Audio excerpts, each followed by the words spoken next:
Querido amigo, quiero decirte algo. Hemos compartido allí en el grupo un link, un enlace de la página oficial del Centro de Estudios White. Así que tú puedes ingresar allí y puedes seguir la página y enterarte de muchas cosas, compartir, darle like, comenta y ahí vamos a estar atentos hacia ti.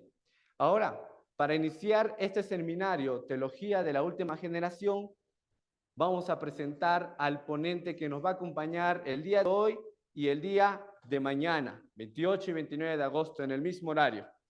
Tenemos como ponente al doctor Félix Cortés, doctorado en Nuevo Testamento de la Universidad Andrews y una maestría en Letras Modernas de la Universidad Iberoamericana. Ha presentado conferencias en congresos teológicos y bíblicos en más de 50 países alrededor de todo el mundo. Fue presidente de la Sociedad Teológica Adventista el año 2014 al 2016. Presidente de la sección para el estudio de epístolas pastorales y católicas de la Reunión Internacional de la Sociedad de Literatura Bíblica del 2010 al 2016. Y también forma parte de la Sociedad Honorífica de FICAP Phi. También es el anfitrión de los programas Fight Alive y Faithful to the Species, The Hope Channel. Así es uno de los autores de las notas de la Biblia de estudios John Andrews, del comentario de Primera de Timoteo en el Andrews. Actualmente está escribiendo uno de los volúmenes para el nuevo comentario bíblico adventista internacional. Y sin más preámbulos, dejamos el tiempo con el doctor Félix Cortés. Doctor, el tiempo es tuyo. Muchas gracias. Es un gusto saludarles. Espero que me escuchen bien.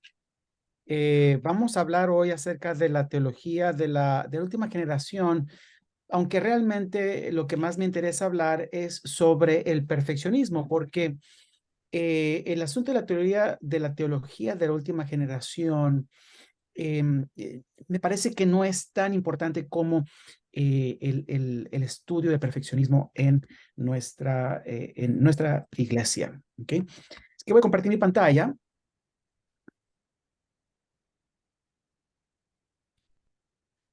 Ok, ustedes pueden ver aquí en la pantalla, pueden ver la presentación de esta tarde. Si ustedes utilizan ese código QR, van a poderla bajar. Pueden bajarla de un sitio donde está la presentación y ustedes pueden seguirla y pueden pues tener todas las citas ahí que vamos a utilizar en esta hora.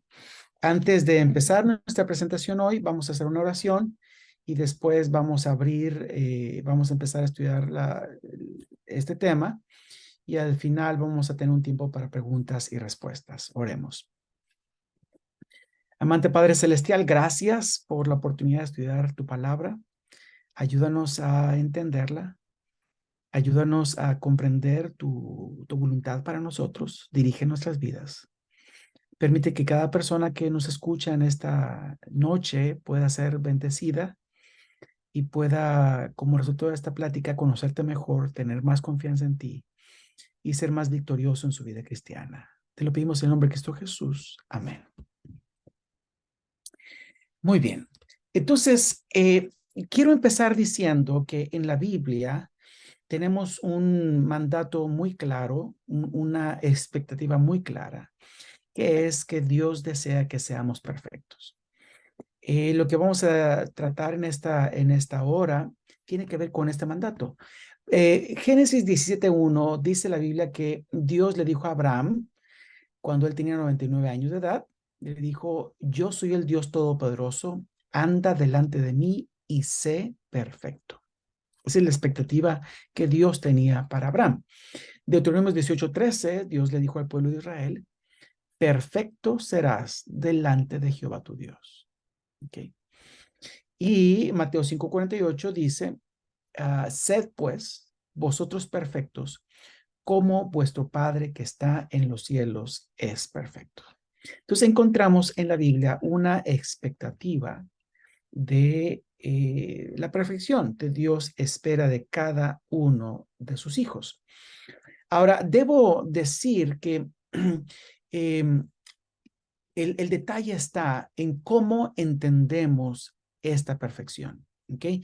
¿Qué significa ser perfectos desde el punto de vista de la Biblia? Y antes de empezar a estudiar este concepto, yo quiero decir lo siguiente, y es que Dios desea que nosotros como cristianos seamos personas victoriosas en nuestra vida cristiana. Es decir, podamos crecer, ser personas buenas, justas, ser luz para otros, ser personas en los cuales la imagen de Dios se está restaurando, ¿verdad? Dios desea cristianos victoriosos que obtengan la victoria sobre el pecado. Es lo que Él desea. Ahora, lo que vamos a estudiar en esta tarde tiene que ver con qué significa esto y cómo podemos entenderlo. Voy a compartir con ustedes una historia, la historia de Benjamin Franklin. Esto lo leí en una de sus biografías, muy interesante, que va a ser compartido al final, Benjamin Franklin, An American Life, de Walter Isaacson. ¿Okay? Resulta que Benjamin Franklin, cuando él era muy joven, él hizo un plan de ser perfecto. Le dijo, yo voy a ser perfecto y voy a dedicar mi vida a la perfección, a llegar a la perfección moral. ¿Okay? Y entonces, Benjamin Franklin era una persona muy práctica, una persona muy eh, clara en lo que quería hacer, así que él hizo una lista de 12 características que él mm, definía consistía en la perfección moral desde su punto de vista.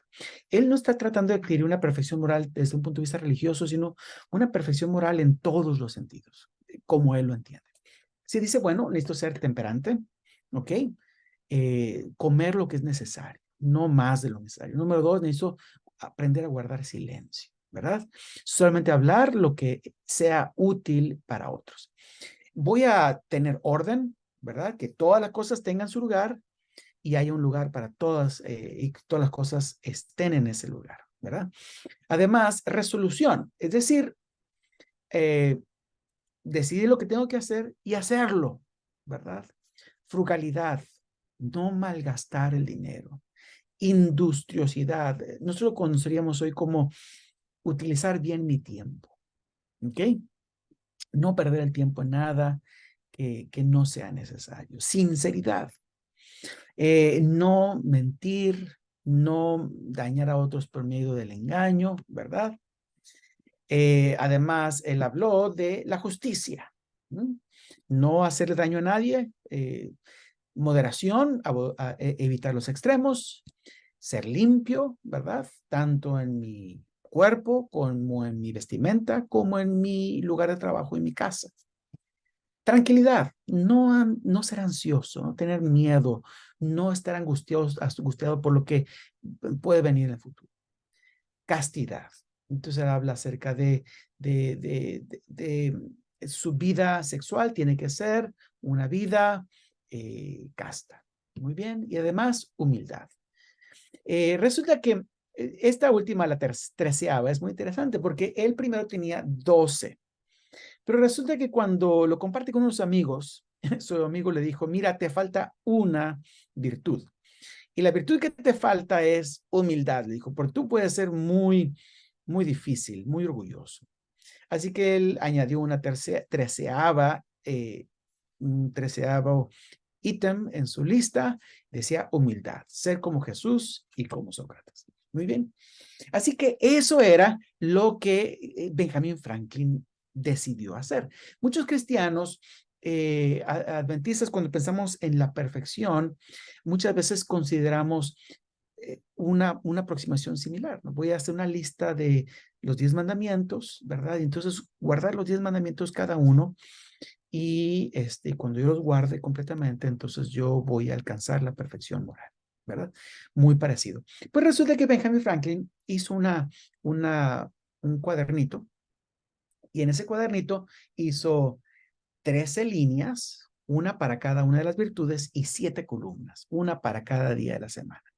Entonces su plan, traía ese cuadernito consigo siempre, y su plan era que cuando él cometió un error en una de las 13 virtudes, él hacía una marca en la columna del día y en la línea de la virtud que él había infringido.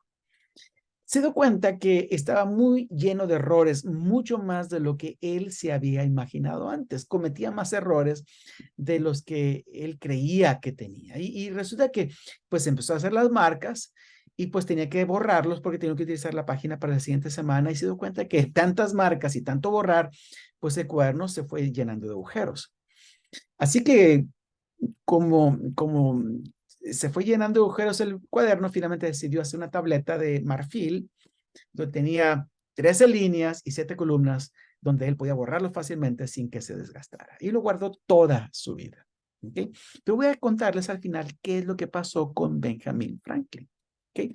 Como dije hace un momento, yo creo y quiero enfatizar que Cristo tiene poder para transformarnos. ¿Okay? Yo también creo que nosotros, Dios desea que seamos cristianos victoriosos. Ahora, aquí viene lo que yo no creo y lo que vamos a platicar en esta tarde. Yo no creo que Dios depende de mi victoria para ser justificado ante el universo. Es decir, Dios no depende de mí. El problema de la teología de la última generación, una teología que inició quizás con Waggoner y alcanzó su eh, fórmula más clara con H.M.S. Andreasen en los años 50. Ellos decían que Dios dependía de la última generación, una última generación que fuera perfecta para poder justificar su ley y su gobierno ante el universo. Y si la última generación no era perfecta, Dios eh, no podría obtener la victoria sobre el pecado y sobre Satanás. Yo no creo eso por varias razones. Una de ellas es que la, em, la justificación de Dios ocurrió en la cruz. Cristo Jesús dijo en Juan de capítulo 17, yo he venido y he mostrado tu nombre, he declarado tu nombre, he exaltado tu nombre. Y Cristo Jesús es quien defiende al Padre y demuestra que la ley de Dios es justa, que la ley de Dios es perfecta y que el gobierno de Dios es justo y perfecto. Eso lo encontramos en Juan capítulo 17, lo encontramos en Romanos capítulo 3, donde dice que Dios muestra pues su amor, ¿verdad? Dios muestra su gracia. Se los puedo leer. Miren lo que dice Romanos 3. Dice, eh, dice, a quien Dios puso como propiciación, hablando de Jesús, 3:25, por medio de la fe en su sangre para manifestar su justicia. O sea, Dios puso a Cristo Jesús para manifestar su justicia a causa de haber pasado por alto en su paciencia los pecados pasados. Así que tenemos, Cristo Jesús es quien manifiesta la justicia del Padre ante el universo. Por eso dice Juan capítulo 12, versículo 31, que Cristo Jesús justo antes de su muerte dice que ahora viene el juicio de este mundo y el acusador de nuestros hermanos será echado fuera. Satanás pierde su batalla legal ante la mirada de los mundos no caídos en la cruz. Ahí Cristo Jesús obtiene la victoria. Y lo encontramos en Colosenses 2:15, en muchas otras partes. Sería muy interesante leer, decía toda la gente, el capítulo que tiene que ver con, que se titula Consumado es, donde habla de la victoria de Cristo Jesús sobre Satanás.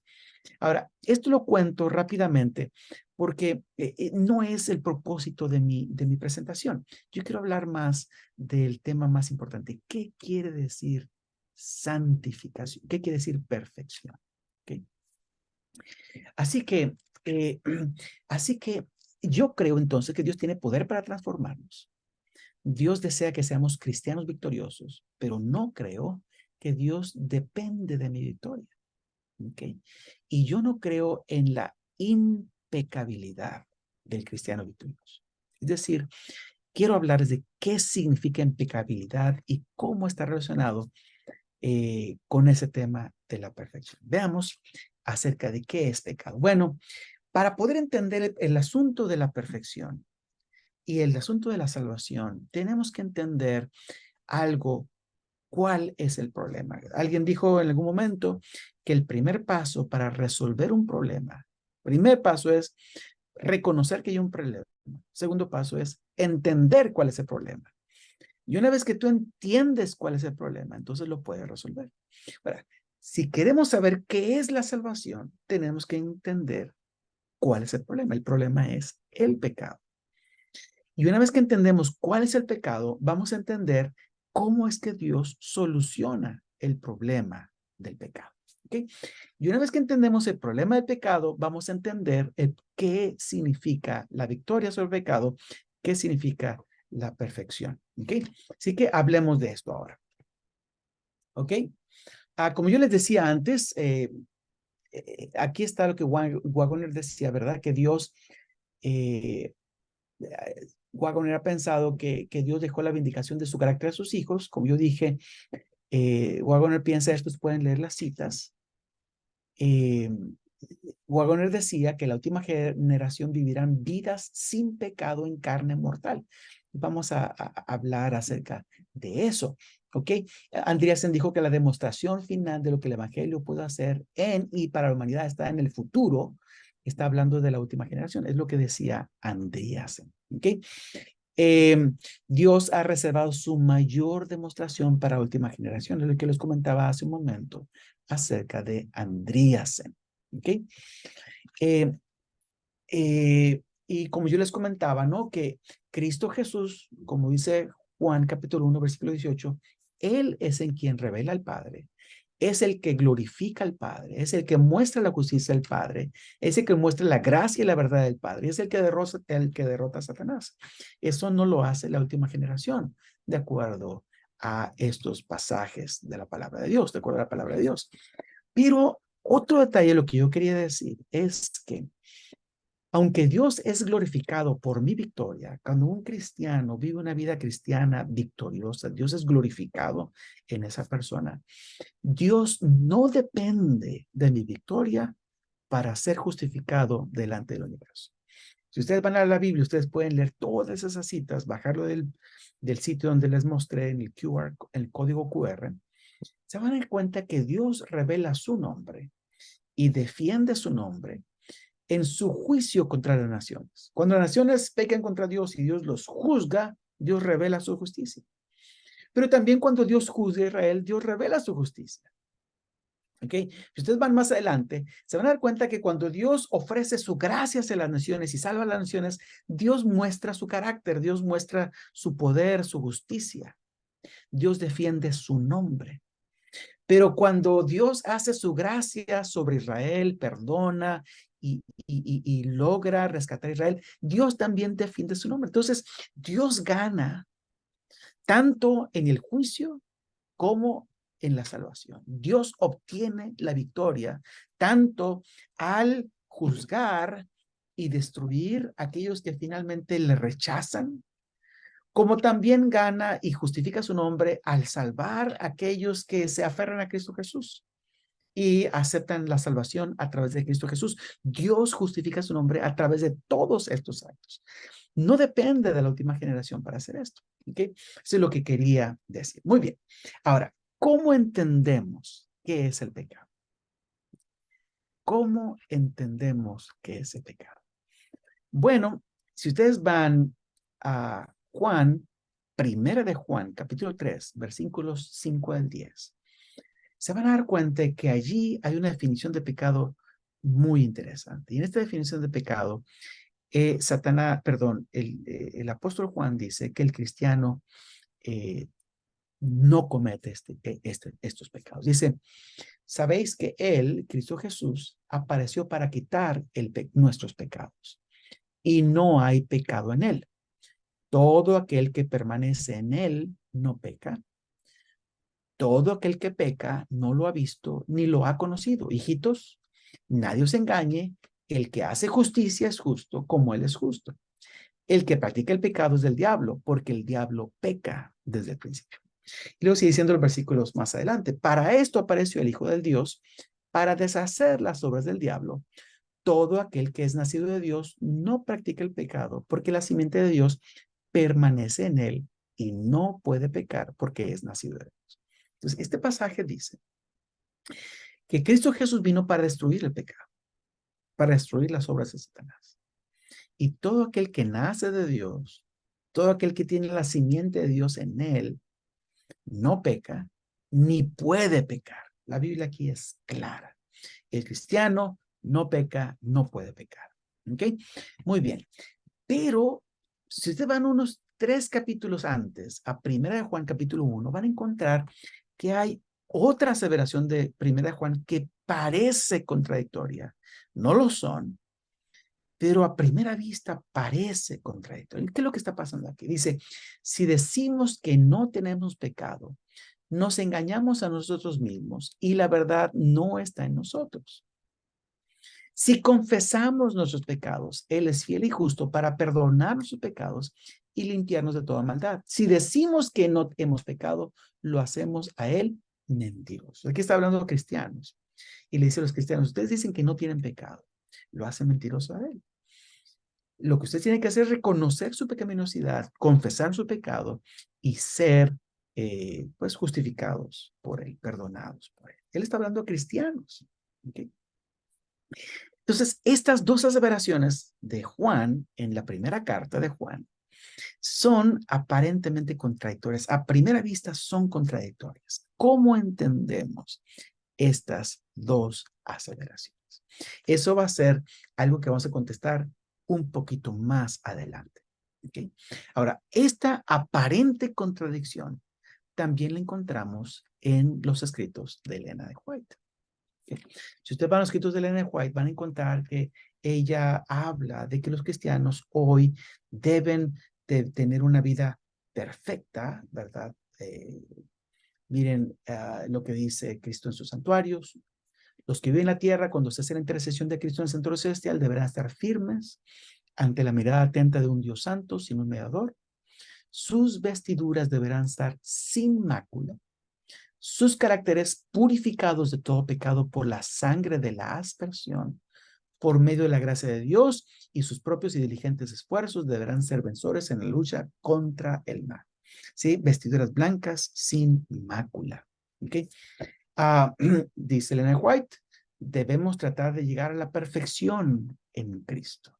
Y nuestro Salvador no pudo ser inducido a ceder a tentación ni siquiera en pensamiento. Dice, esta es la condición en que deben encontrarse los que han de poder subsistir en el tiempo de angustia, conflicto de los siglos. Aquí habla de que el cristiano se debe ser perfecto, etc. Dios requirió de Adán antes de su caída una obediencia perfecta a su ley. Dios requiere ahora lo mismo que requirió de Adán, una obediencia perfecta. ¿Okay? Eso lo encontramos en Mensajes Directos, tomo 2, página 437. ¿Ok? Sin embargo, hay otras citas de Ellen White que son aparentemente contradictorias, aparentemente dicen lo contrario. Miren lo que dice. Los servicios religiosos, las oraciones, la alabanza, la confesión arrepentida del pecado, ascienden desde los verdaderos creyentes como incienso ante el santuario celestial.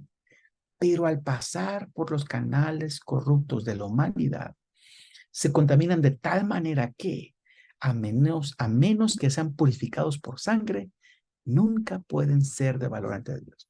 Lo que René está diciendo aquí que todas aquellas cosas buenas que hacemos, la oración, la alabanza, la confesión de sus pecados, todas las cosas buenas que hacemos ascienden a Dios, pero que no son esas acciones buenas de alabanza, de oración, de adoración, de confesión de pecados, no son perfectas. Porque todas esas buenas acciones, cuando pasan a través de lo que ella habla, de los canales corruptos de la humanidad, nuestra naturaleza pecaminosa se contamina. Es decir, todas esas buenas acciones tienen un poquito de orgullo, un poquito de falta de fe, un poquito de egoísmo, ¿verdad? Todas esas buenas cosas están manchadas ahí, a veces un poquito de algo. A veces nos damos cuenta de eso, a veces no nos damos cuenta de eso. Y ante Dios no pueden ser perfectos. El profeta Isaías dice que aún nuestras justicias son como ¿qué? Trapos de inmundicia. Es lo que el Enejo está diciendo aquí. Aún las cosas buenas no son perfectas, están manchadas por el pecado. ¿Okay? Entonces, por un lado, el Enejo dice que debemos de ser perfectos ahora, pero todas las cosas buenas que hacemos de todas maneras no son perfectas. ¿Cómo entendemos estas aparente contradicción del Enejo? Miren, dice Elena White, a fin de conocerle, página 363. No podemos decir, yo no tengo pecado, hasta que este cuerpo vil sea cambiado y transformado a la semejanza de su cuerpo divino. ¿Cuándo va a ocurrir esa transformación de mi cuerpo a la semejanza del cuerpo divino de Cristo? No es ahora, eso será en la resurrección o, ¿verdad? En el momento en que seamos transformados en la segunda venida de Cristo Jesús. Bueno, antes de que eso ocurra, nadie puede decir yo no tengo pecado. ¿Okay? Entonces, ¿cómo entendemos esto? ¿Verdad? Hay muchos, especialmente entre aquellos que profesan santidad, que se comparan a sí mismos con Cristo, como si fueran iguales con Él en perfección de carácter. Esto es blasfemia. Si pudieran obtener una visión de la justicia de Cristo, tendrían un sentido de su propia pecaminosidad e imperfección. No está hablando de personas que no conocen a Jesús, está hablando de cristianos que aman a Jesús, ¿verdad? Pero que quieren ser como Él, pero no pueden decir que son como Él, perfectos en carácter. ¿Okay? Así que tenemos este problema. Elena White dice en el conflicto de los siglos, de hecho, que el tiempo de angustia, ¿verdad? El tiempo de angustia que va a venir cuando vengan las plagas, ¿verdad? Va a venir el tiempo cuando se acabe el tiempo de gracia. Dice que ese tiempo de angustia es necesario. Dice algo muy interesante. Dice, el amor de Dios para con sus hijos durante este periodo de prueba, de su prueba más dura, es tan grande y tan tierno como en los días de su mayor prosperidad. Pero no necesitan pasar, perdón, pero necesitan pasar por el horno de fuego. Debe consumirse su mundanalidad para que la imagen de Cristo se refleje perfectamente. Qué interesante. Estos son cristianos que han seguido a Jesús a pesar de los ataques del enemigo. A pesar de la sentencia de muerte en el tiempo de fin, ellos se aferran a Jesús y dicen, aunque las fuerzas del enemigo quieran matarme, yo no voy a dejar a Jesús. Ellos son fieles a Jesús con todo su corazón. Ellos prefieren morir antes de negar a Jesús. Sin embargo, Dios dice que es necesario que pasen por esta prueba para que su mundanalidad se consuma. Es decir, aún estas personas cristianas, los justos, que entren en el tiempo de prueba final, tendrán aspectos de su carácter que tiene que ser su mundanalidad consumida. Es muy interesante lo que ella dice en el conflicto de los siglos. ¿Okay?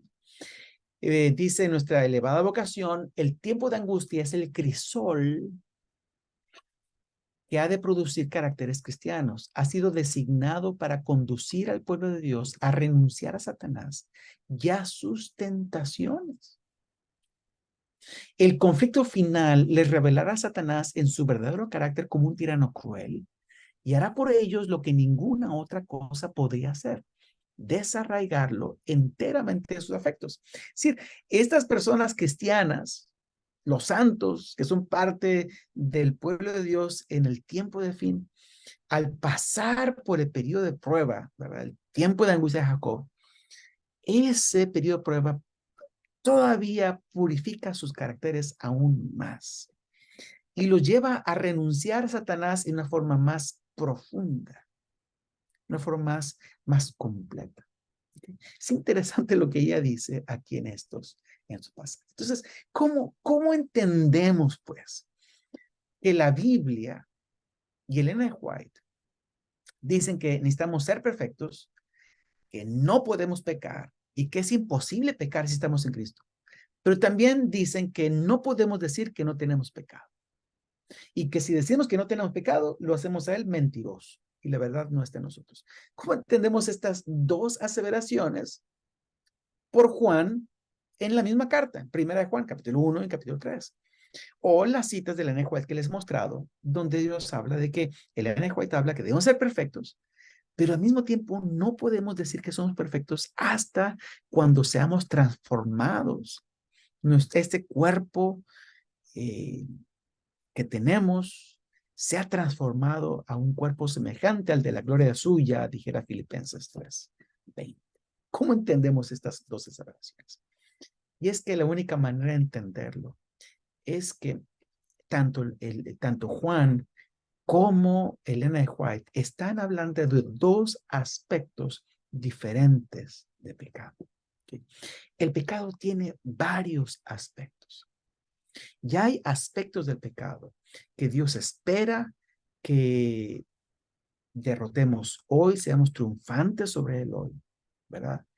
Pero hay aspectos del pecado que serán eliminados cuando seamos transformados en la segunda venida de Cristo Jesús. Vamos a entender esto ahora. Acompáñenme a esta parte del estudio.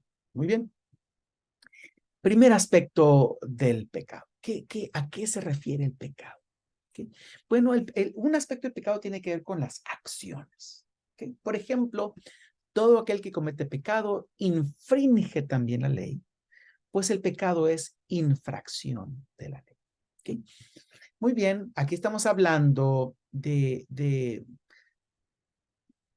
acciones. Algunas acciones las hacemos porque no sabíamos que estaban mal, ¿verdad? No sabíamos que estaban mal y las hacemos en forma inocente o ignorante. Esas acciones son pecado de todas maneras y la Biblia le llama a estos pecados involuntarios. De ahí tiene otras formas de referirse a estos pecados, ¿ok? Pero también influye pecados como la rebelión, que son pecados más voluntarios, sublevación, sacrilegio, malicia, engaño, que son pecados más intencionales. ¿Okay? Y la Biblia, esta última sección, esta última parte de pecados, rebelión, sublevación, sacrilegio, malicia, engaño, la Biblia conecta a Satanás con estos pecados. ¿Okay? Ahora, este es un aspecto, acciones. ¿Okay? Acciones. Pero hay otro aspecto de pecado. El pecado no solamente son acciones, hay otro lado del pecado que son los motivos. Y Romanos 14:23 dice que el que duda sobre el que come se condena a sí mismo porque no lo hace con fe. Todo lo que no proviene de fe es pecado. Es decir, ya no estamos hablando de acciones, estamos hablando de motivos. ¿Okay? Todo lo que no proviene de fe es pecado. Muy bien. Pero también pecado es omisiones. Por ejemplo, Santiago 4:17 dice que el que sabe hacer lo bueno y no lo hace, comete pecado. Este es otro aspecto del pecado, omisiones. ¿Okay? Elena White dice algo muy interesante en esto, Conflicto de los Siglos, página 586. Dios nos hace responsables de todo el bien que podríamos haber realizado. O está hablando de los cristianos. Dios los hace a los cristianos, a los creyentes, responsables de todo el bien que podrían haber realizado, sostenidos por su gracia. Todo aquello que Dios quiere que hagamos y nos da fuerza para hacerlo, pero no lo hacemos, Él nos hace responsables de esas omisiones. Y aparecen como pecados en el reino de los cielos, en el libro de los cielos. ¿Ok? Así que tenemos acciones, ¿verdad? Y esas acciones también hay motivos. Y también hay otro aspecto que es el aspecto de las omisiones. La Biblia también habla de otro aspecto del pecado. Y este aspecto es lo que se llama la naturaleza contaminada. ¿Okay? Dice la Biblia que David reconoció que él es malo de nacimiento. Él nació malo, nació siendo pecador. Y todos nosotros nacemos con ciertas tendencias. ¿Okay? Salmo 58:3 dice, los malvados se pervierten desde que nacen, desde el vientre materno. ¿Okay? Es un estado, una naturaleza contaminada. ¿Ok? Salmo 143:2 dice que nadie es justo delante de ti, dice el salmista. ¿Quién se podrá mantener delante de ti? Dice, nadie es justo delante de ti. Dice, si tú contaras nuestras iniquidades, Señor, ¿quién podría mantenerse en pie? Dice el salmista en el Salmo 130:3. Y la respuesta es nadie. Todos tenemos una naturaleza pecaminosa. Ustedes pueden encontrar pasajes parecidos en 1 Reyes 8:46, 2 Crónicos 6:36, etcétera, etcétera. ¿Okay? Pablo dice en Efesios 2:3 que éramos por naturaleza hijos de ira, es decir, hijos destinados a la ira, porque nacimos pecadores. ¿Okay? Así que estas son tendencias que todos tenemos. Estas tendencias, esa naturaleza pecaminosa, la palabra tendencia es muy interesante porque la palabra tendencia sugiere que una persona puede tener la tendencia a, pero no actuar en base a esa tendencia. Pero cuando la Biblia habla de tendencias, propensiones pecaminosas, está hablando de más que tendencias, está hablando de una naturaleza pecaminosa. ¿Okay? De tal manera que todo lo que hace, de alguna manera, está contaminado por como dice Elena White, los canales corruptos de la naturaleza humana contaminan todo lo que hacemos, ¿verdad? Aún las cosas buenas que hacemos tienen algo de egoísmo, algo de orgullo, algo de confianza propia, algo de falta de fe, ¿verdad? Que a veces nos damos cuenta de, pero ahí está, que no es perfecto delante de Dios. Y es únicamente aceptable porque Cristo Jesús añade su sangre eh, purificadora a toda nuestra adoración, nuestras oraciones, nuestra alabanza, nuestro servicio, nuestro arrepentimiento. Todo eso es purificado por la sangre de Cristo Jesús. Dependemos de Él también para eso. ¿Okay? Así que el sistema sacrificial ilustraba esto. ¿Saben ustedes que cuando un israelita traía un sacrificio por el pecado, además del sacrificio por el pecado, tenía que ofrecer un cordero del holocausto? ¿Por qué el cordero del holocausto? Era para que fuera acepto mi sacrificio de pecado. Cuando una persona hacía una ofrenda votiva, una ofrenda, por ejemplo, él él se dedicaba a sí mismo como nazareo, por ejemplo. Y se dedicaba a Dios por, digamos, 4 meses, como nazareo a Dios. Cuando terminaba su dedicación a Dios, tenía que ofrecer, además del sacrificio de consagración como nazareo, un sacrificio de holocausto para que esa consagración fuera acepta delante de Dios.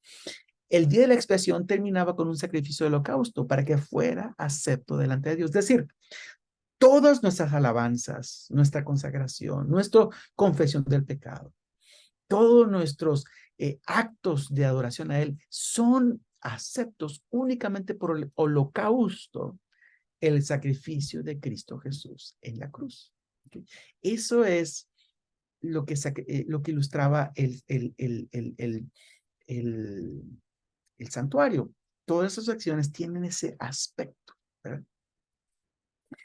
Así que lo encontramos de esta manera. Muy bien, Elena de White lo dice, lo que habíamos mencionado, los servicios religiosos, las oraciones, la alabanza, la confesión arrepentida del pecado ascienden desde los verdaderos creyentes como incienso ante el santuario celestial. Pero estos verdaderos creyentes, aunque son verdaderos creyentes, dice que al pasar por los canales corruptos de su humanidad, se contaminan de tal manera que a menos que sean purificados por la sangre de Cristo Jesús, nunca pueden ser de valor delante de Dios. Es decir, aún esas cosas buenas están contaminadas por esa naturaleza humana. Y dependemos de Cristo Jesús, de su sangre, para que aún esas cosas, aún nuestro servicio a Dios sea acepto delante de Él.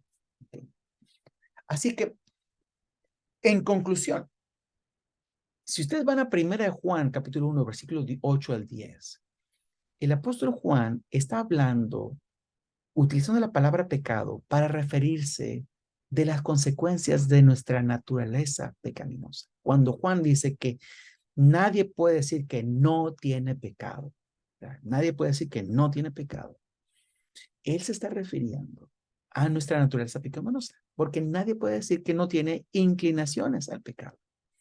Nadie puede decir que nunca duda o que nunca tiene falta de fe. Nadie puede decir que nunca falla el blanco. De hecho, a veces afectamos a otros aún con nuestras buenas intenciones. Les voy a contar lo que me ocurrió hace un tiempo. Resulta que estábamos en la iglesia con mi familia y entonces mi hija con su teléfono.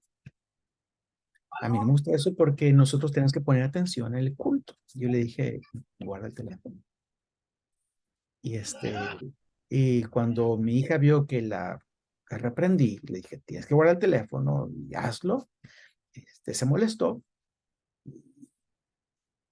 escribió algo más y lo guardó.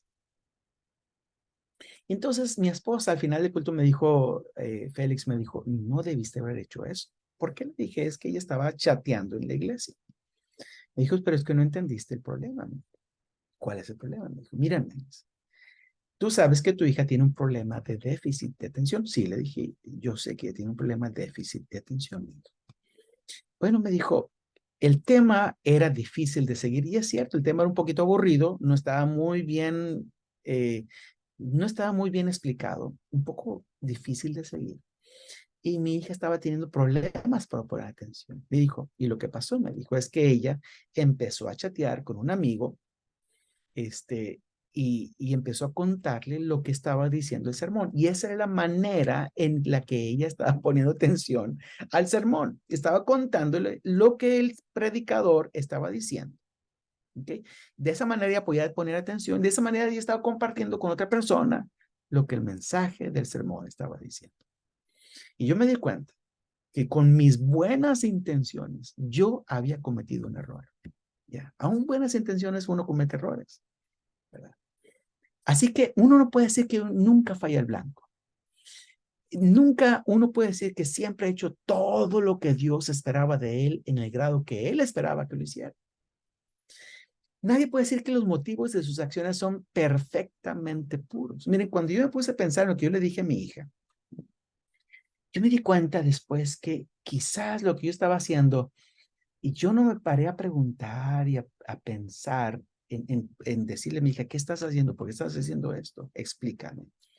Porque como yo soy anciano de iglesia, soy pastor, pues me molestaba que la gente viera que mi hija no está poniendo atención. Entonces había ahí algo de egoísmo, algo de orgullo, algo no es que no es que estaba completamente interesada en el bien de mi hija. Yo creo que sí, pero había algo allí detrás, ¿verdad? Que estaba tratando de defenderme a mí mismo. Mis acciones, mis motivos no eran perfectamente puros. En ese sentido, todo lo que hacemos, aún las cosas buenas que hacemos, están manchadas por nuestra naturaleza humana pecaminosa y necesita la purificación de la sangre de Cristo. Entonces, nadie puede decir que no tiene pecado en ese sentido, porque todo lo bueno que hacemos tiene esos aspectos. ¿Okay? Ahora, cuando 1 Juan, capítulo 3, dice, ¿verdad?, que una persona no debe pecar, también es cierto. Y Juan se está refiriendo al siguiente. Dice, Juan aquí está utilizando la palabra pecado para referirse al pecado de iniquidad, al pecado del anticristo, el pecado que él ha mencionado en el capítulo 2, donde habla del anticristo en los versículos 11 en adelante. Okay. Entonces el cristiano puede decir, y Dios espera que lo haga, que él no comete el pecado de iniquidad. Es decir, él no se rebela contra Dios, él quiere ser fiel a Dios. Él obedece a Dios con todo su corazón. ¿Ok? Él trata de seguirlo en todo lo que es necesario, porque Cristo Jesús, el Espíritu Santo está en él y hace lo mejor posible. ¿Okay? Él vive para Cristo, es fiel para Cristo. Él es imposible que cometa el pecado de iniquidad, el pecado de rebelión, el pecado de ser abiertamente desobediente a Dios. Dios dice, no puede cometer este pecado. ¿Por qué?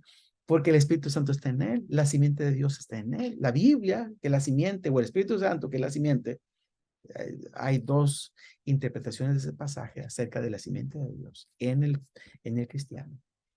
Pues el Espíritu Santo y la vida están en él no puede pecar así. Ese pecado no lo puede hacer. Entonces, sí, cuando la Biblia dice que nosotros debemos de obtener la victoria sobre el pecado, sí, Dios espera que nuestra vida esté completamente dedicada a Dios, a su voluntad, a su justicia, a ser fiel a Él. Yo estoy dedicado a seguirlo, a amarlo, a hacerle bien a otros. Ese es mi objetivo, mi deseo. Pero ese deseo y ese objetivo que yo hago, aún la obediencia que yo hago, tiene algunos aspectos que necesitan de la sangre de Cristo Jesús para ser aceptos delante de Dios. Así que, entonces, ¿qué significa ser perfecto en la Biblia? Miren, la palabra hebrea en la Biblia utiliza dos palabras hebreas para hablar de perfección. Una es tamim y la otra es shalem. ¿Okay? ¿Qué es shalem? Shalem significa completo, íntegro. Una persona perfecta es una persona shalem en la Biblia. ¿Qué es una persona? Shalem es una persona completa, íntegra. ¿Qué significa? Significa una persona que tiene una lealtad completa a Dios. Su compromiso es total con Dios. ¿Okay? Su compromiso es con Dios, y su deseo es hacer la voluntad de Dios. A veces se equivoca, porque aún nos equivocamos con nuestras buenas intenciones. A veces puede equivocarse, pero su deseo, su compromiso es con Dios. Él es shalem. Otra palabra para perfecto es tamim, que significa íntegro. ¿Okay? Significa una conducta íntegra. ¿Okay? ¿Qué es una conducta íntegra? Es una conducta que su deseo es de obediencia a Dios. ¿Okay? Él dice, Señor, yo quiero ser como tú quieres que yo sea. La palabra perfecto en griego es teleios.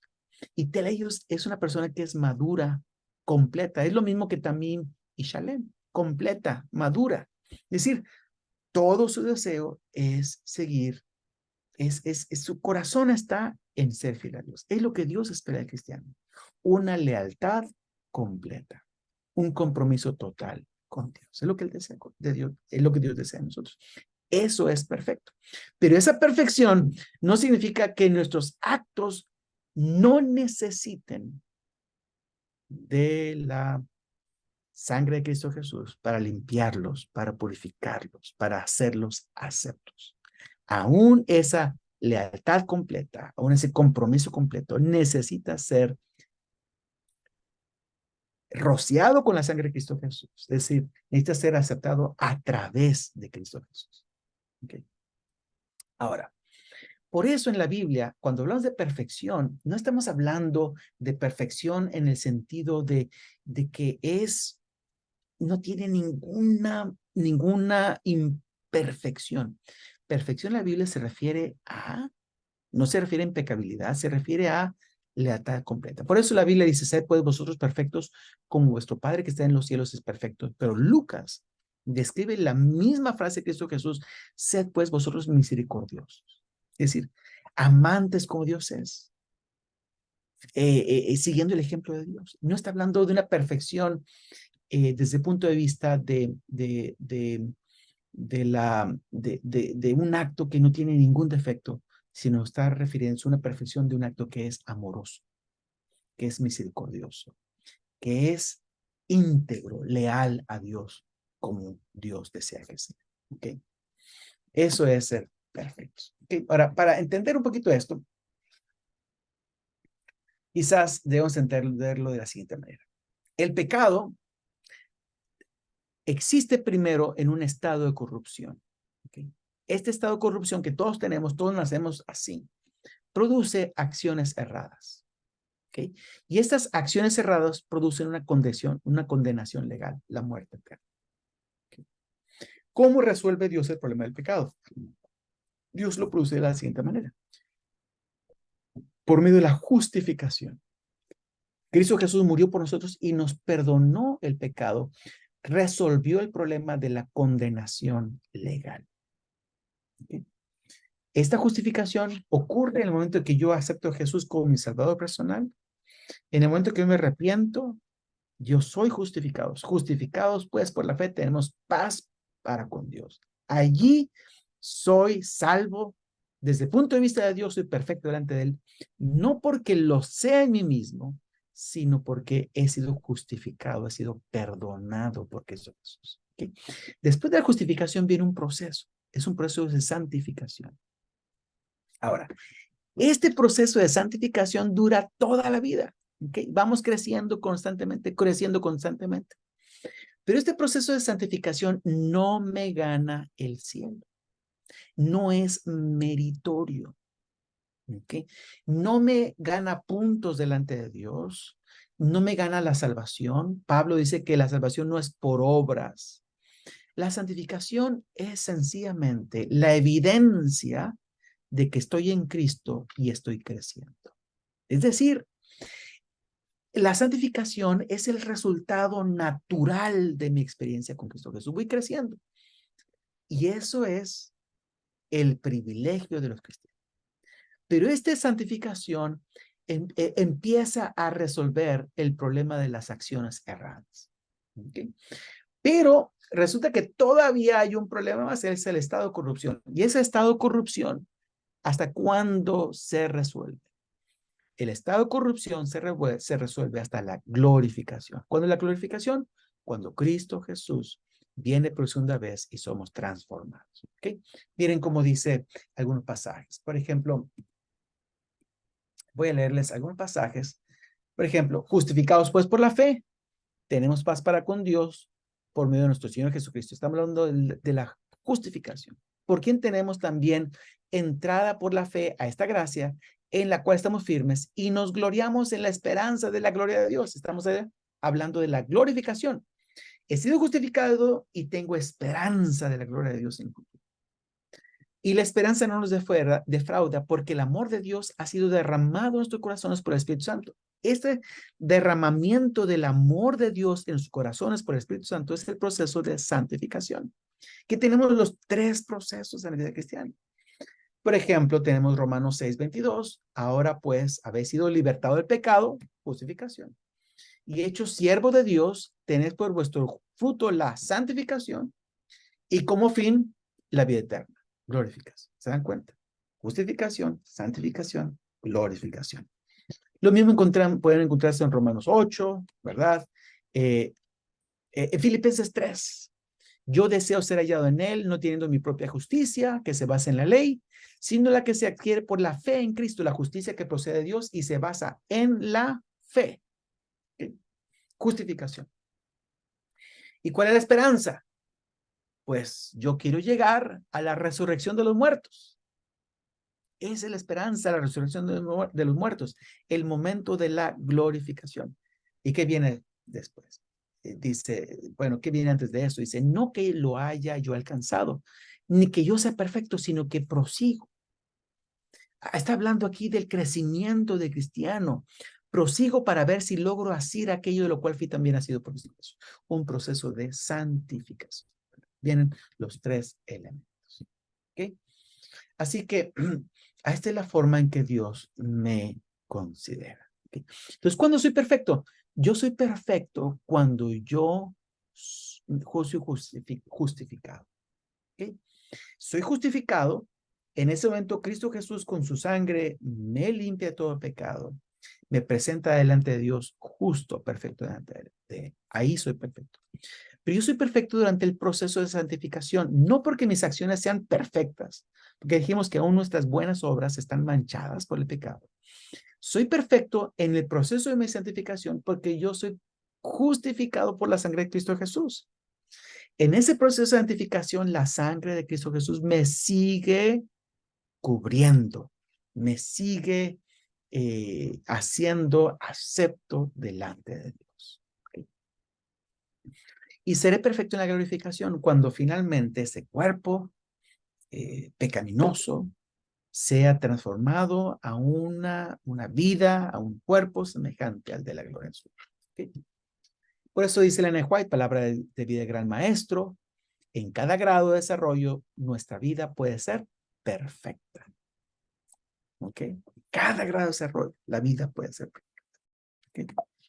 Así que tenemos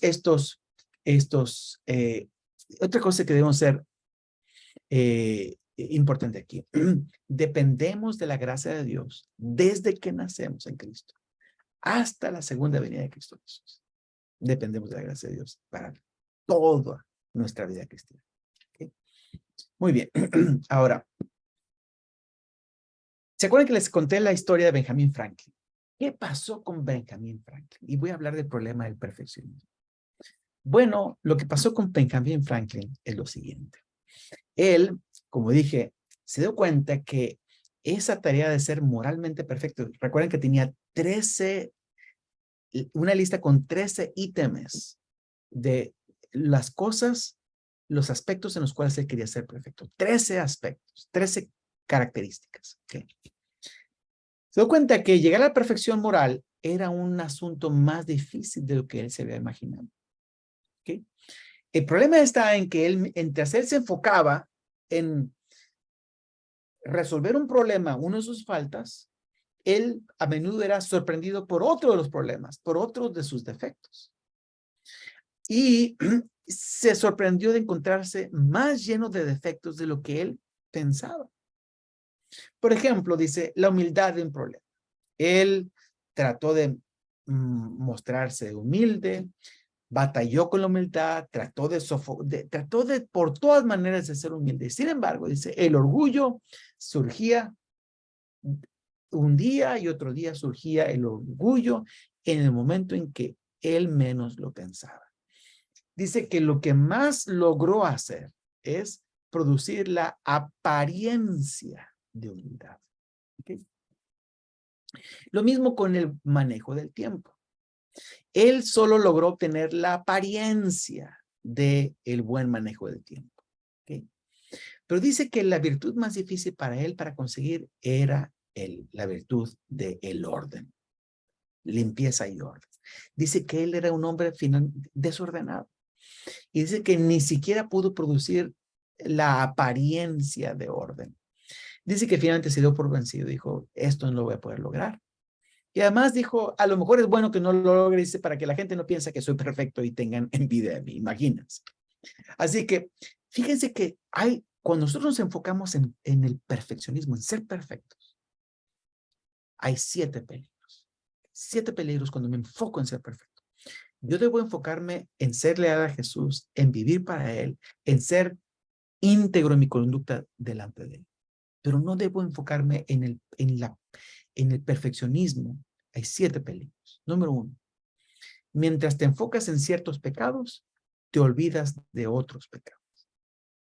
Que se enfocan en la alimentación, otros se enfocan en cómo hablan, otros se enfocan en otros problemas. Pero mientras están enfocados en los problemas, se olvidan de otros pecados. ¿Okay? Otro problema del perfeccionismo. Una persona que se enfoca en el perfeccionismo, se enfoca en la apariencia, pero no en el fondo del problema, en los motivos, en el corazón. No se enfoca en el fondo del problema. Y una persona que entiende el fondo del problema, reconoce que depende de la gracia de Dios en todo momento. Número 3. Cuando una persona se enfoca en el perfeccionismo, reduce la definición de pecado para justificar su fracaso. Número 4, racionalizamos nuestros fracasos para justificarlos. Número 5, ¿okay? Ponemos la mirada en nosotros mismos y esa mirada nos desvía de Cristo. Entre más me enfoco en mí mismo, en si estoy logrando la perfección o no, más me enfoco en mí mismo, más me olvido de Cristo Jesús. Pongo mi mirada en mis motivos y no, en mis acciones, perdón, y no en mis motivos. Es decir, me enfoco en los actos, pero al enfocarme en los actos, me olvido de las motivaciones. Estoy lleno de amor, estoy lleno de confianza en Dios, estoy lleno de fe en Él. ¿Cuáles son mis motivos detrás de todo esto? ¿Okay? Un peligro también, séptimo peligro, es que puede llevar al orgullo espiritual. Decir, mira, yo soy mejor que él o que ella, ¿verdad? Yo quiero leerles algunas citas de Elena de White que son muy importantes, ¿ok? Miren lo que dice ella.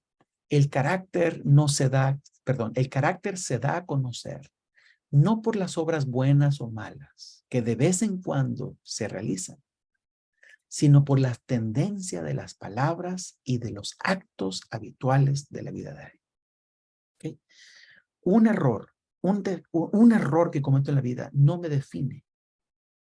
O una acción buenísima, ¿verdad? Aún el morir como mártir no define mi vida.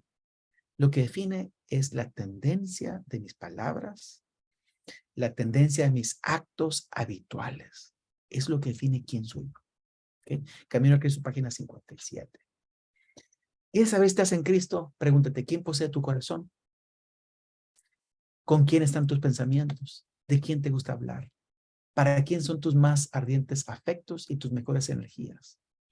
Si somos de Cristo, nuestros pensamientos están en Él y le dedicamos nuestras más gratas reflexiones. Le hemos consagrado todo lo que tenemos y somos.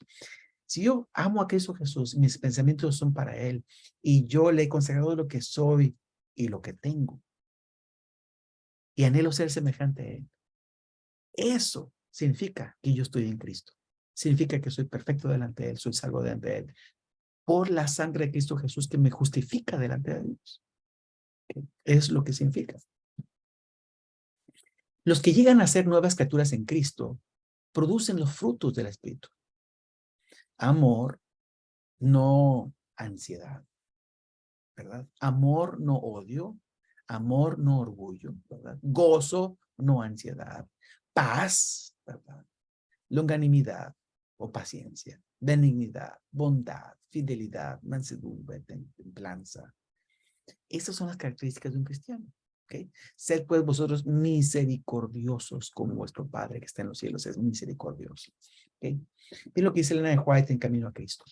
La vida en Cristo es una vida de reposo. El corazón que más plenamente descansa en Cristo es el más ardiente y activo en el trabajo para Él. Y miren, esta advertencia es muy importante. Cuando pensamos mucho en nosotros mismos, nos alejamos de Cristo, la fuente de la fortaleza y la vida. Por esto Satanás se esfuerza constantemente para mantener la atención apartada del Salvador. No nos dejemos engañar por sus maquinaciones. Con demasiada frecuencia, logra que muchos realmente concienzudos y deseosos de vivir para Dios se detengan en sus propios defectos y debilidades y separándolos así de Cristo, espera obtener la victoria. Pero miren lo que dice, importante. No debemos hacer de nuestro yo el centro de nuestros pensamientos, ni alimentar ansiedad ni temor acerca de si seremos salvos o no. Es decir, está hablando aquí contra el perfeccionismo. No debo hacer del yo el centro de mis pensamientos, ni alimentar ansiedad, temor si voy a ser salvo. Si yo amo a Jesús y me entrego a Él y quiero ser fiel a Él y dedico mi vida para Él, yo estoy en Cristo y soy salvo por la fe en Cristo Jesús. Miren lo que dice Elena White. Mientras reine Satanás, tendremos que dominar a nosotros mismos y vencer los pecados que nos rodean. Mientras dure la vida, no habrá un momento de descanso, un lugar al cual podemos llegar a decir, alcancé plenamente el blanco. Siempre vamos a estar avanzando. Siempre. Siempre mejorando. La santificación es el resultado de la obediencia prestada durante toda la vida. Elena White, debe mantenerse una guerra constante contra la mente carnal y la influencia refinadora de la gracia de Dios debe ayudarnos, la cual atraerá la mente hacia arriba y la habituará a meditar en temas puros y santos constantemente. Podemos crear un mundo real en nuestra mente o imaginar una iglesia ideal donde las tentaciones de Satanás no nos impulsen más al mal, pero la perfección solo existe en nuestra imaginación. Es decir, si yo me entrego a Cristo Jesús y de repente me viene un pensamiento malo, no debo pensar que por ese pensamiento malo yo ya estoy perdido. No, estoy en Cristo, estoy peleando, voy avanzando, me aferro a Él. Okay. Estoy en Él, soy justificado por Él. Okay. Recuerden, perfección es una lealtad completa, una vida entregada completamente a Cristo Jesús. Okay. Así que ustedes pueden ver más la presentación. Hay muchas cosas que no he podido leer en esta hora. ¿Ok? Así que termino con una... ¿Quién es una persona santa? Una persona cristiana, una persona salva, redimida, que está en Cristo, que es justificada ante Él. Una persona perfecta desde el punto de vista de la Biblia. ¿Quién es una persona perfecta desde el punto de vista de la Biblia? En primer lugar, exalta la ley de Dios. Él no pelea contra la ley de Dios. Dice, la ley de Dios es justa, buena, perfecta. Yo quiero ser eso. Yo quiero ser eso. ¿Cuál es otro aspecto de una persona? Su vida es el producto del principio del amor. ¿Okay? Principio del amor. Todo lo que él hace está basado en, él desea el amor y va constantemente avanzando en eso. ¿Okay? Número 2, ausencia de pecado acariciado. Hay cosas que están mal y él las acaricia. No, eso está mal. Actitudes rebeldes. No, él no tiene actitudes rebeldes.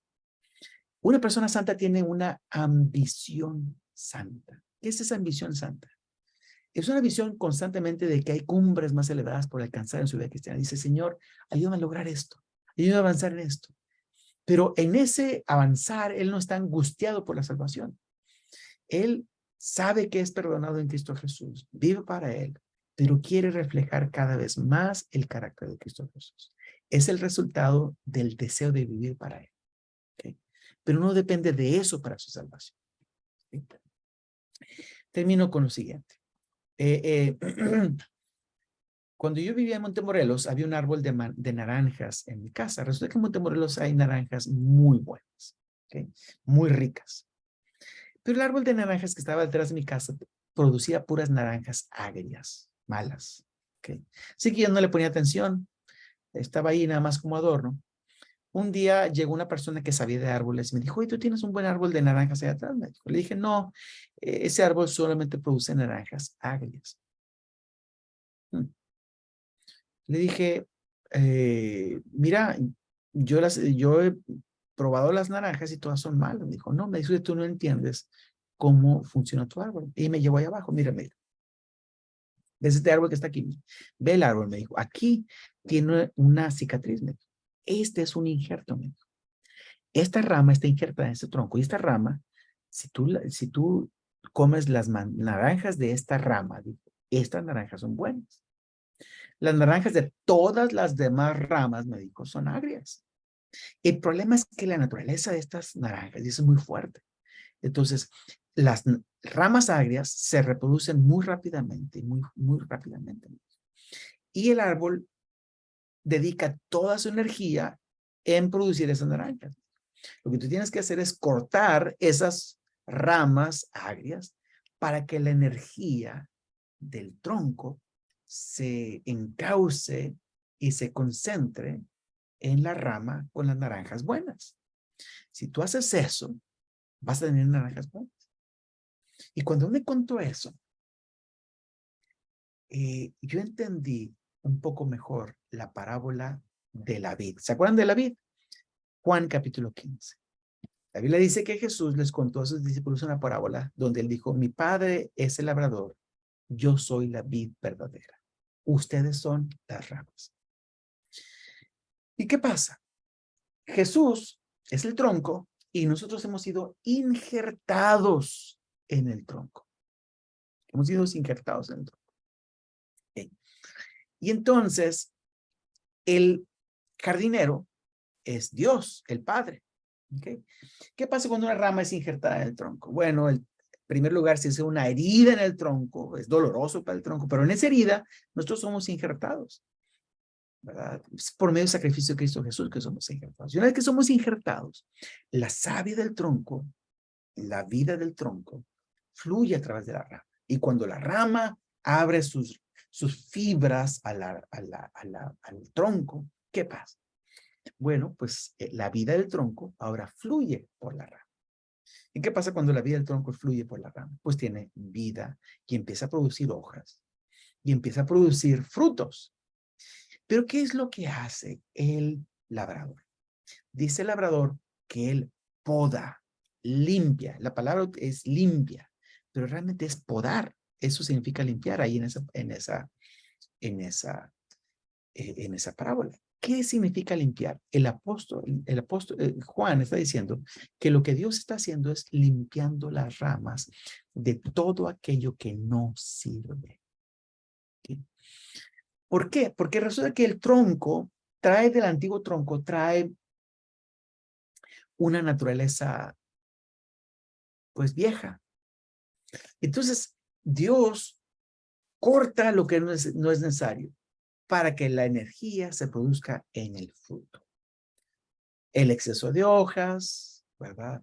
Porque lo que le importa al jardinero no es qué tan larga es la rama, cuántas hojas produce, cuán ancho es el tronco. Lo que él quiere es que el fruto sea lleno de jugo y lleno de sabor. Y por eso limpia, ¿verdad? Poda la rama en los lugares necesarios para que produzca el buen fruto. Lo mismo en nuestra vida cristiana. Dios, no, estamos en Cristo y aun cuando estamos en Cristo a veces producimos fruto que pues, producimos cosas que Dios no quiere que produzcamos. Demasiadas hojas, a veces queremos crecer y ponernos arriba, ¿verdad? O crear demasiada corteza. Dios dice, no, eso no es lo que yo quiero. Lo que yo quiero es fruto. Lo que quiero es amor, gozo, paz, paciencia. Entonces, corta, poda, para que el fruto sea completo. ¿Cuánto tiempo va a durar la poda? Pues la poda va a durar hasta que Cristo venga. Va a durar hasta que seamos transformados a un cuerpo semejante al de Cristo, al cuerpo de Cristo de su resurrección. Eso es la vida cristiana. ¿Okay? Entonces, ¿cómo debemos de vivir? Nosotros debemos de vivir concentrados en Cristo Jesús, leales a Él, fieles a Él, ¿verdad? Victoriosos sobre el pecado en el sentido de que nosotros no nos rebelamos contra Dios, no nos rebelamos contra Él, ¿verdad? Pero cuando cometemos un error por falta de conocimiento o por algunas cosas que a veces no entendemos, cometemos errores, eso no significa que ya se acabó mi vida cristiana, no.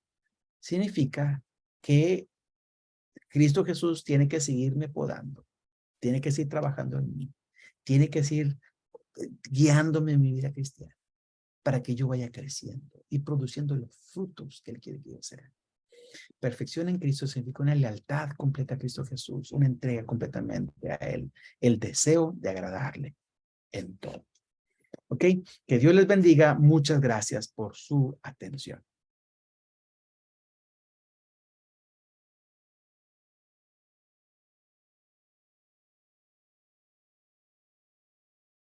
Gracias a usted, pastor. Muchas gracias. Lindo mensaje. Que Dios lo bendiga grandemente.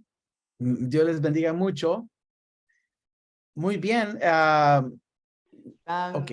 Maravillosa ponencia. Wallis, ¿dónde nos encontramos ahora? Estamos aqui em Centro de Estudo White, que está na Universidade Adventista de Bolívia. Y estamos acompañados de la familia White. Aquí encontramos a Elena, a Jaime y a sus dos hijos. Ahora, queremos, doctor, antes hacerles unas preguntas. Hay algunos amigos que tienen unas preguntas y en estos momentos van a hacerlas. Doctor, muy buenas noches. Gracias por tremenda ponencia. Desde acá la Universidad Adventista de Bolivia, un colombiano aquí, extranjero, pero alegre de aprender. Pero doctor, yo tengo una pregunta. La teología de la última generación predica que al final no vamos a necesitar un intercesor. Es verdad, ¿no? Que al final no necesitamos un intercesor, pero ¿cómo podemos nosotros ver, según Ezequiel 14:20, para que no se saque de contexto, que aparecen 3 héroes de la intercesión enseñando de que por sus propias vidas no pueden salvar a nadie más, pero sí ellos mismos? ¿Cómo nosotros podemos entender eso sin asemejar que en el futuro vamos a alcanzar también esa perfección y que ya no vamos a necesitar de ningún intercesor? Es una muy buena pregunta. Esta idea de que vamos a vivir en el tiempo del fin sin intercesor viene de Ellen G. White. Ellen G. White lo menciona en diferentes partes. Dice que tenemos que aprender, dice tenemos que prepararnos para vivir a la vista de un, vivir a la vista delante de un Dios justo sin un intercesor. Lo dice de diferentes maneras, pero esa expresión de sin intercesor aparece en varias partes. Saben ustedes que esto ha creado mucha controversia, esta cita de Ellen G. White, no es una cita fácil. Yo les recomendaría que ustedes vayan al sitio del Biblical Research Institute y allí busquen en los materiales que el Biblical Research Institute provee. Hay algunos materiales hablando de esta cita. ¿Qué significa sin intercesor? Pero lo digo en forma específica lo siguiente. La intercesión de Cristo Jesús tiene que ver con varias cosas. Cristo Jesús intercede por nosotros para perdonar nuestros pecados. ¿Okay? Pero también intercede por nosotros para que recibamos el Espíritu Santo. ¿Okay? Pero también intercede por nosotros para mantenernos, darnos la capacidad para vivir sin caer. ¿Okay? Entonces, la intercesión tiene muchos aspectos. Y ustedes pueden ir a la Biblia. Hebreos capítulo 7, versículo 25 dice que Cristo Jesús vive para siempre para interceder por nosotros. La intercesión de Cristo Jesús, dice, es para siempre. Entonces, hay aspectos de la intercesión de Cristo Jesús que terminan y aspectos de la intercesión de Cristo Jesús que continúan. ¿Okay? ¿Cuáles son los aspectos de intercesión de Cristo Jesús que terminan? Bueno, yo creo que los aspectos de la intercesión de Cristo Jesús que terminan son los aspectos, por ejemplo, yo creo, ¿verdad? Que los cristianos, ellos antes de que termine el tiempo de gracia, ellos se han arrepentido del pecado en general. Señor, todo aquello que está mal, yo quiero dejarlo. Y se han arrepentido del pecado. Y Cristo Jesús intercede y los perdona. Pero cuando llegue el tiempo del fin, va a llegar un momento que ya no va a haber más arrepentimiento del pecado. ¿Por qué? Porque los justos que vienen el tiempo del fin, ellos ya se han arrepentido de todos los pecados. Ellos han dicho, Señor, yo no quiero vivir una vida mala y quiero vivir para ti. ¿Okay? Entonces ya no hay una intercesión por esos pecados. Y las personas que viven pecando porque ellos han rechazado a Cristo Jesús, no piden perdón. Así que ese aspecto de la intercesión de Cristo Jesús se ha acabado. ¿Okay? Sin embargo, el aspecto del sostenimiento del Espíritu Santo en el tiempo del fin es necesario. Nadie puede obtener la victoria sin Cristo Jesús. ¿Okay? Entonces, nosotros vamos a vivir sostenidos por Cristo Jesús en el tiempo del fin. Dice Ellen G. White también que los ángeles de Dios nos visitarán, nos ayudarán, nos protegerán, nos defenderán. No seremos dejados solos. ¿Okay? Así que hay aspectos de la intercesión de Cristo Jesús que terminan y aspectos de la intercesión de Cristo Jesús que continúan de acuerdo a Hebreos 7:25, donde él dice que él, Cristo, vive para siempre para interceder por nosotros. Gracias. Olá, pastor.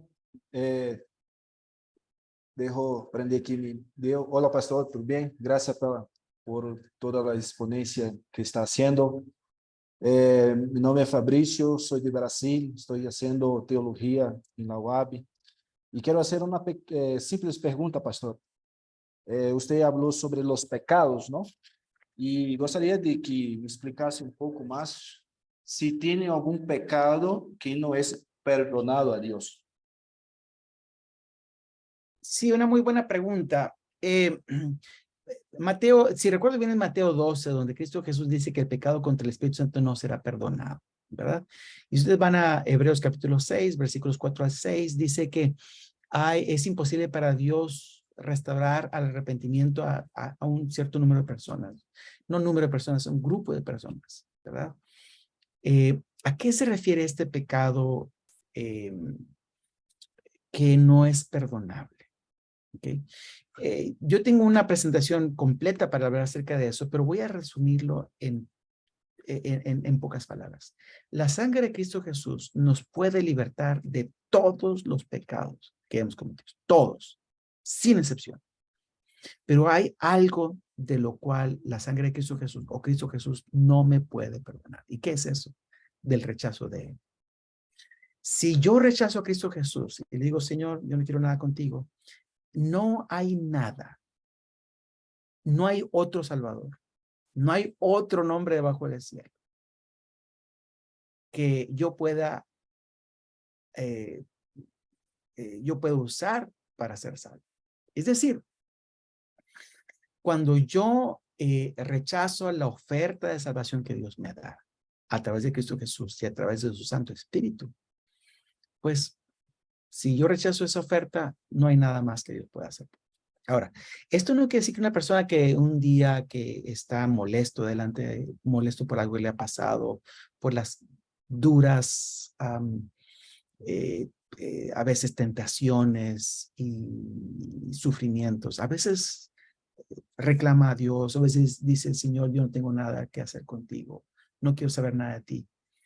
Una persona puede hacer eso, pero con el tiempo, él puede regresar y decir, Señor, me equivoqué. Yo quiero conocerte, quiero aceptarte. Mientras una persona acepta a Cristo Jesús, tiene salvación. Mientras una persona rechace la salvación por medio de Cristo Jesús, no hay nada que se pueda hacer. Eso es básicamente lo que es el pecado imperdonable.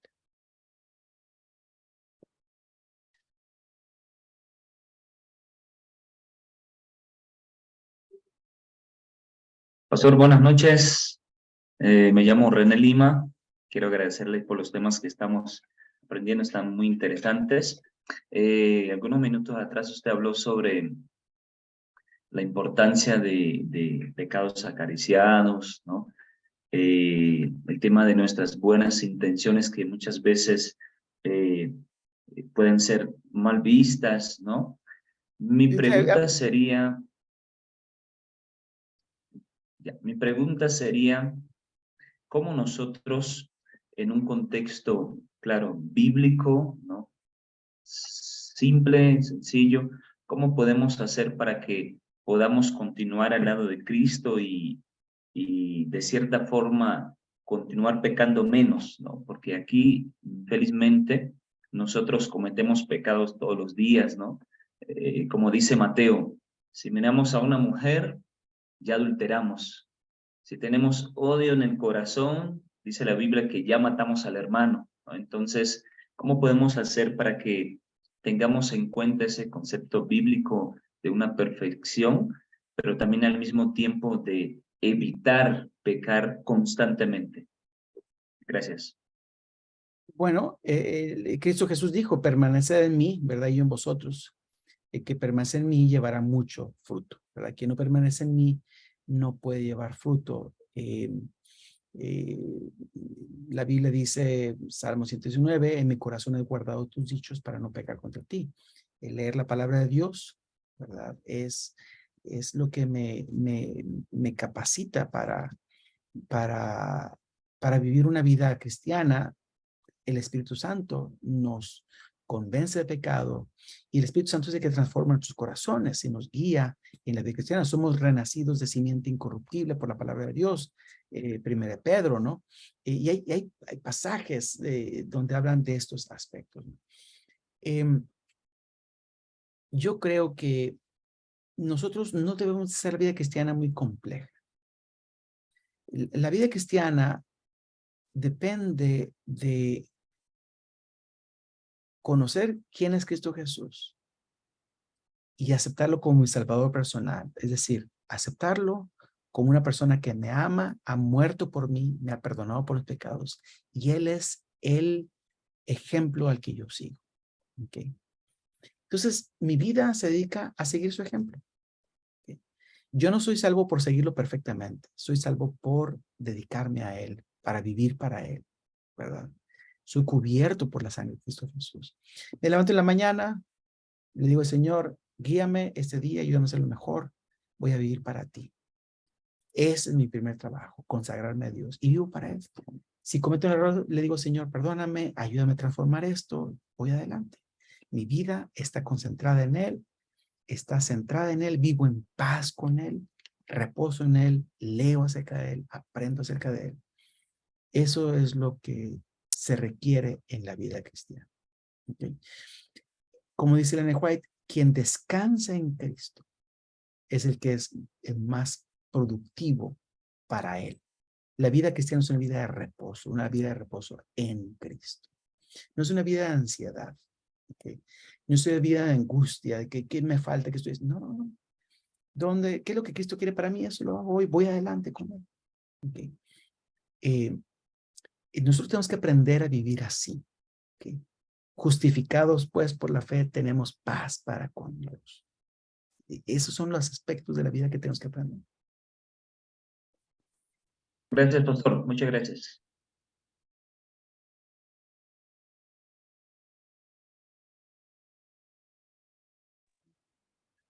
Doctor Félix Cortés, también a los amigos que han respondido. Wallis, ahora yo te tengo una pregunta para ti. Sí. Existe una página del Centro de Estudios White. ¿Tú sigues esa página? Claro, por si acaso estou seguindo a página, inclusive já entrei essa noite, já hice um comentário na imagem que foi publicado e invito nossos amigos também que participem, que entrem na página, que comentem, que publiquem também na página. Claro, y vamos a compartir el link, el enlace de esta página en el grupo. Aquí en la pantalla ustedes van a poder ver el Centro de Estudios White UAB.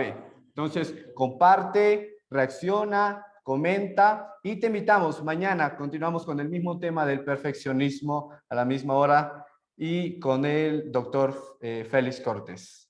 Wallis, queremos iniciar la especialidad, o bueno, dar una pequeña apertura a la especialidad de Espíritu de Profecía. Para eso, ¿a quién invitamos? Invitamos agora o nosso doutor, pastor Samuel Antônio, e ele vai aclarar um pouco mais sobre a especialidade. Adelante. Muy bien, muchas gracias amigos, una alegría saludarles a todos ustedes. Quiero decir que nos sentimos profundamente agradecidos por el trabajo, por la presentación que ha hecho el doctor Félix Cortés. Qué privilegio, ¿no? Tener una presentación desde Andrews University para la Universidad Adventista de Bolivia, allí para usted en su casa, en su cama, en la sala, allí donde está usted, puede captar y escuchar lo que nos ha compartido el doctor Félix Cortés. Mañana continuaremos con nuestro seminario. La próxima semana, el día lunes, martes y miércoles, estará con nosotros el doctor Gluder Quispe, no se olvide. Pero necesitamos que usted vaya ingresando al tema de Elena G. de White, al espíritu de profecía. Así voy a pedirle, por favor, a usted para que pueda tomar en cuenta esta página que vamos a compartir. Tengo por acá una página, por favor, anótelo también usted. Déjeme compartir la pantalla con usted, mis amigos. Aquí está.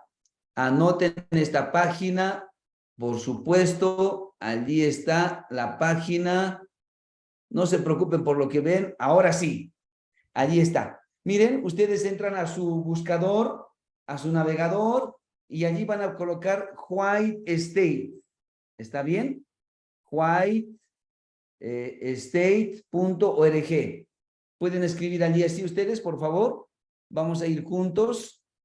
Ampliamos la pantalla para que puedan observar. Ahí está, White State, ¿está bien? Necesitamos que usted se involucre, ingrese mucho más a lo que significa el espíritu de profecía. Entonces, una de las páginas importantes es esta, la página del White State. Lo que vamos a hacer allí es, por supuesto, ingresar a la página, buscar allí el White State, allí está. Como ustedes pueden ver, la página está en inglés, totalmente allí en inglés, pero podemos cambiar nosotros al español y tener mayor comprensión y facilidad de buscar lo que queremos. ¿Está bien? Por ejemplo, usted quiere conocer más de la biografía de Elena G. de White. Tiene aquí usted ingresando a esta pestaña, biografía de Elena G. de White. Tiene una síntesis de lo que escribió su nieto Arthur White. Él escribió, mis amigos, en 6 tomos, toda la vida de Elena G. de White, toda la vida de la abuela, ¿sí? Se dedicó a investigar, él conoció a la abuela pequeño, tendría unos 5 o 6 años de edad, y bueno,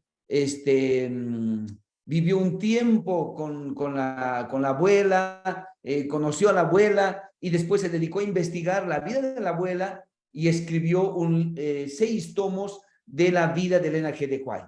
Entonces, ¿quién fue Elena G. de White? Sus primeros años, el mensaje del advenimiento, el matrimonio de los White, el traslado a Bottle Creek, la visión del gran conflicto, el colegio de Bottle Creek, allá está la muerte de Jaime White, Elena G. de White en Europa, Elena G. de White en Australia, el trabajo médico iniciado, su regreso a Estados Unidos, y usted tiene allí toda la vida de Elena G. de White. ¿Está bien? Le invitamos para que usted, que está haciendo la especialidad Espíritu de Profecía, ingrese a esta página, White State, conociendo un poco más sobre Elena G. de White y algunas preguntas, ¿ok? Mañana vamos a conocer más sobre Elena G. de White, pero sus escritos. Ahora, mañana nos interesará sus escritos. Hoy estamos mirando lo de Elena G. de White. White State, no se olvide. Vamos a enviar este enlace también a los grupos de WhatsApp. Vamos a enviar este enlace aquí. Vamos a colocar en el chat, por supuesto, para que usted pueda tener también e ingresar a esta página, White State. Muy bien. Algo más, mis amigos. Usted también puede ingresar acá para conocer qué es el White State, en qué consiste el White State, cuál es la misión del White State, cuál es la visión del White State, cuál es el origen del patrimonio White. Usted conozca más sobre su organización, su relación con el liderazgo principal de la iglesia, la conferencia general, cuál es la obra del patrimonio White, uso de materiales manuscritos de Elena G. de White, oficiales de la Junta del Patrimonio White, etcétera. Todo sobre el White State. ¿Está bien? Tenemos allí mucha información porque Elena G. de White, antes de su muerte, dejó pues este legado del Espíritu de Profecía a este grupo de fideicomisarios que fueron elegidos aún cuando Elena G. de White estaba en vida y que pues usted puede verlos ahora formados en el White State actualmente. ¿Está bien? Bueno, tenemos aquí algunas preguntas y respuestas, ¿sí? Por ejemplo, sobre los mensajes de Elena G. de White, varias preguntas, ¿sí? ¿Cómo habla Dios? ¿Cómo debemos interpretar el mensaje? ¿Cómo se relacionan los escritos de Elena G. de White con la Biblia? Y usted hace el clic e ingresa a las respuestas. ¿De qué tratan los escritos de Elena G. de White? Y tiene mucho material para responder, ¿ok?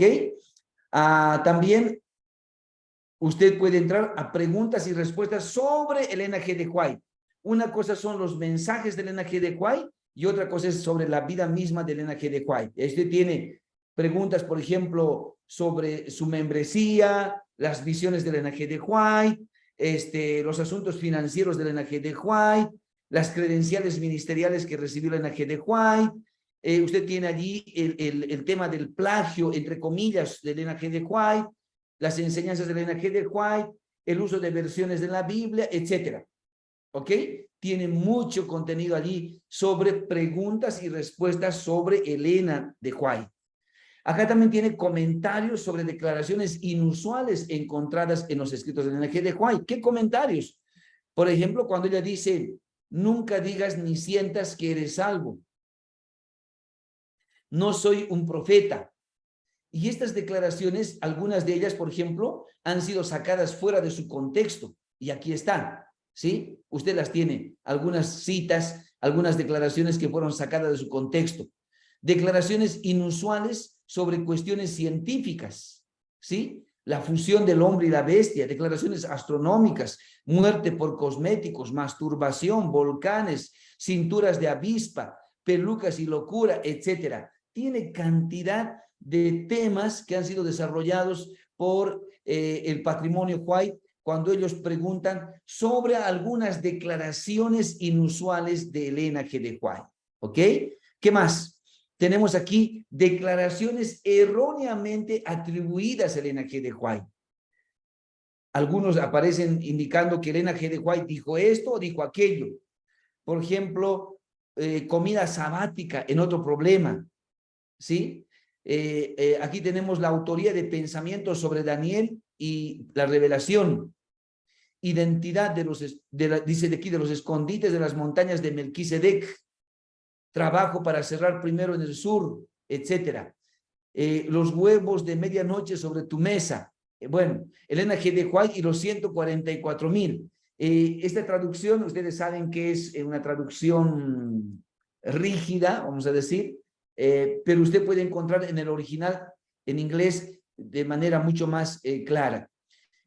Acá tenemos algo sobre la biblioteca de Elena G. de White. Podemos encontrar, por ejemplo, escritos de Roger Kuhn, ¿sí? De Herbert Douglas.